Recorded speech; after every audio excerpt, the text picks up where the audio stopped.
Bonjour à toutes et à tous, bienvenue dans votre site Maths et Physique en poche. Dans cette séance, je vais partager avec vous, chers étudiants et étudiantes, un exercice concernant les piles et les transformations spontanées, bien sûr, pour les étudiants de la deuxième baccalauréat.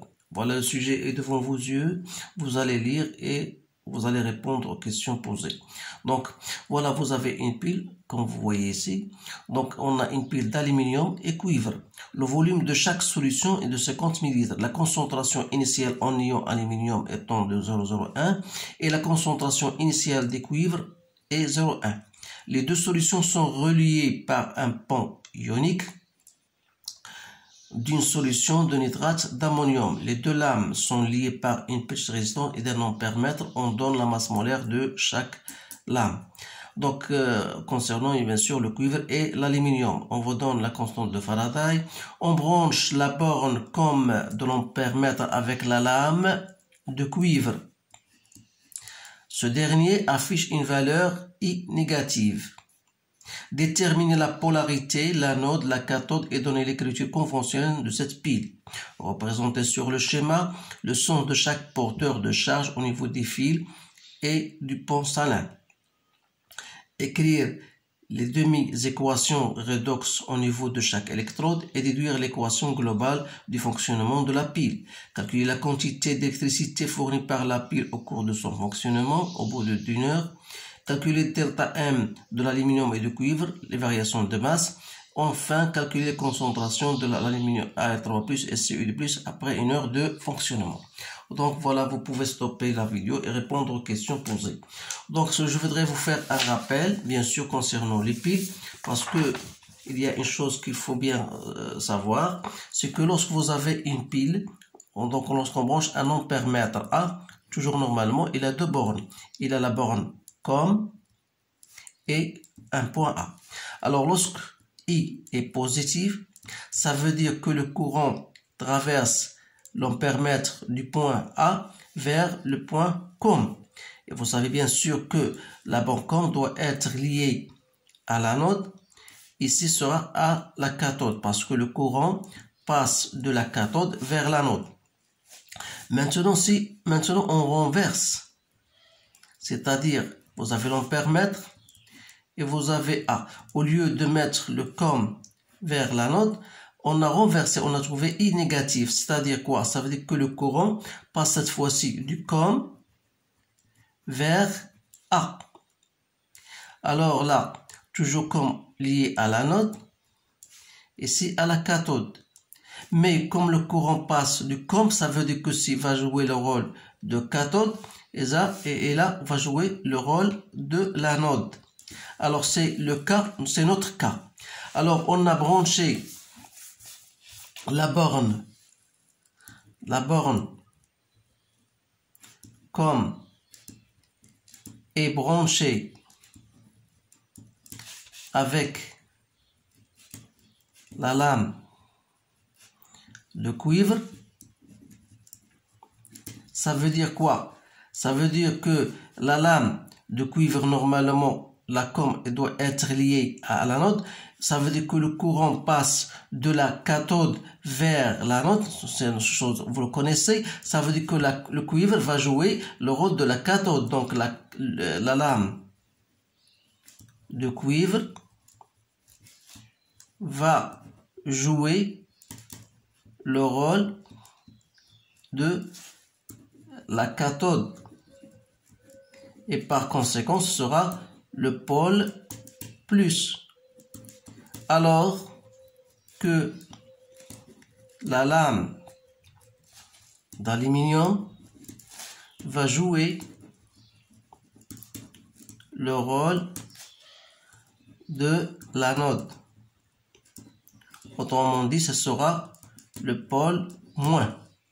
Alors là, une fois on a bien saisi ces choses-là, on vous demande de déterminer la polarité, bien sûr, et donner l'écriture conventionnelle de cette pile.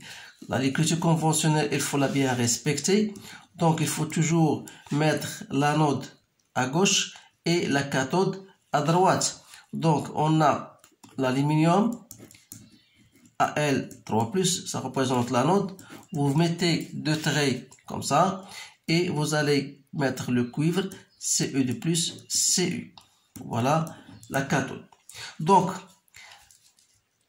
représenté sur le schéma. Donc, sur le schéma, donc vous avez, on a dit que l'anode, c'est l'aluminium. Ici, c'est la cathode.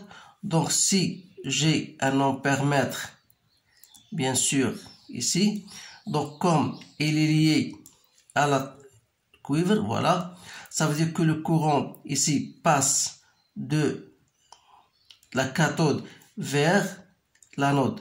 Donc, qui dit que le courant passe d'ici, ça veut dire que le sens des électrons sera de signe contraire au courant. Et vous savez bien sûr, ici, on a NH4+, les cations sont attirés par la cathode et les ions, autrement, sont attirés par l'anode. Donc voilà, le pont salin, vous savez bien sûr, il a certains rôles qui servent d'abord à la fermeture des circuits et sert ensuite à la neutralité des solutions contenues dans chaque compartiment. Alors là, pour la question qui suit, écrire les demi-équations redox. Donc, les équations redox, c'est-à-dire pour l'anode et pour la cathode. Donc, pour l'anode, vous avez l'aluminium et s'il y a une oxydation, perte d'électrons. Donc, on aura Al3+, plus 3 électrons. Alors que pour la cathode, vous avez une réduction, donc Cu de plus 2 électrons donne Cu. Alors, pour donner l'équation globale, il faut ici multiplier par 2, ici multiplier par 3 pour trouver le même nombre d'électrons. C'est-à-dire, on aura en fin de compte l'équation bilan suivante. Donc, 2Al plus 3Cu de plus donne Al 2Al3 plus 3Cu. C'est-à-dire, si je cherche ici dans le nombre initial de l'aluminium, on aura le nombre initial de Cu de plus pour dresser le tableau d'avancement, si vous voulez. On a ici le nombre I de l'Al3+, ici le nombre de initial de Cu. Donc, ici, c'est Ni Al moins 2x, Ni de Cu de plus moins 3x. Ici, on aura 2Ni de Al3 plus 2x, Li de Cu plus 3x. Il faut noter que le cuivre est un solide, donc le nombre initial c'est la masse sur la masse molaire. Par contre ici, le nombre de moles c'est la concentration fois le volume. Alors, donc pour continuer, donc on a écrit les demi-équations redox, l'équation globale. Quatrièmement, calculer la quantité d'électricité fournie par la pile. Donc la quantité d'électricité, vous savez que c'est I delta T. Donc cette quantité, je vais le mettre en valeur absolue. Donc c'est 50 mA, je dois la convertir en 10-3. Donc multiplié par 1 heure, donc 3600 secondes, je trouve 180 coulombs.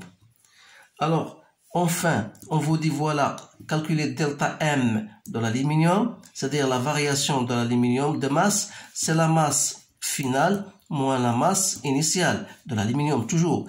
Donc, vous savez que la masse, c'est quoi? C'est le nombre final de l'aluminium moins le nombre initial de l'aluminium que je multiplie par la masse molaire de l'aluminium en question.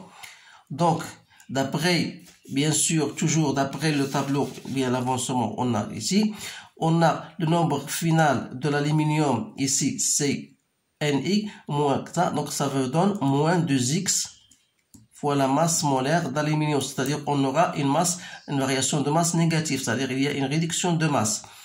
Donc, diminution de masse, si vous voulez. Donc, il suffit de chercher X. Vous savez bien sûr que Q égale nombre d'électrons fois F. C'est-à-dire, ici, on a multiplié par 3, donc on aura 6 électrons, donc on aura 6X fois F. Soit vous mettez X final, bien sûr. Donc, on aura X, c'est quoi? C'est Q sur 6F. C'est-à-dire 180 que je divise par 6 fois 86 500. Donc, vous trouvez X égale à 3,1 10 moins 4 mol. Alors, connaissant X, bien sûr, on pourra déterminer delta M de l'aluminium, bien sûr, en valeur absolue. C'est 2 fois X, donc 3,1 10 moins 4 fois 86 500. Donc, je trouve que delta M égale à 0,016 grammes. Alors, pour delta M de cuivre, toujours la même relation qu'on a déjà faite. Donc, vous aurez delta M d'après le tableau de variation ici, d'après le tableau, pardon, d'avancement.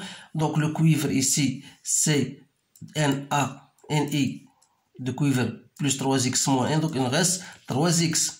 Donc, c'est 3x, ça c'est le nombre de moles que je dois multiplier par la masse molaire du cuivre. Donc, c'est 3 fois x, c'est Q sur 6F, que je multiplie par la masse molaire du cuivre. Autrement dit, c'est Q sur 2F fois la masse molaire du cuivre. Donc, ce sera 180 sur 2 fois 85 500, que je multiplie par la masse molaire de cuivre qui est égale à 63,5. Donc, je trouve que delta M de cuivre, c'est 0,059 grammes. Voilà la variation de masse. Enfin, de compte sixième question, on vous dit les concentrations finales. Donc, AL 3 plus finale, toujours d'après ce qu'on a ici. Donc, AL 3 plus, c'est quoi? C'est le nombre I de AL 3 plus 2x que je divise par le volume. Donc, ça sera la concentration de AR3 plus initiale plus 2 fois x sur V. Donc, vous faites l'application, votre application numérique. Donc, ça me donne 0,01 fois plus 2 fois 3,1 10 moins 4 sur 50. Il faut le convertir en litres. Donc, je trouve 0,02 mol par litre.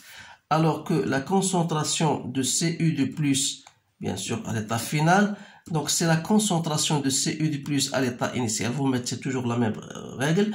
Vous allez trouver plus pour le cuivre. Donc, pour le cuivre ici, voilà.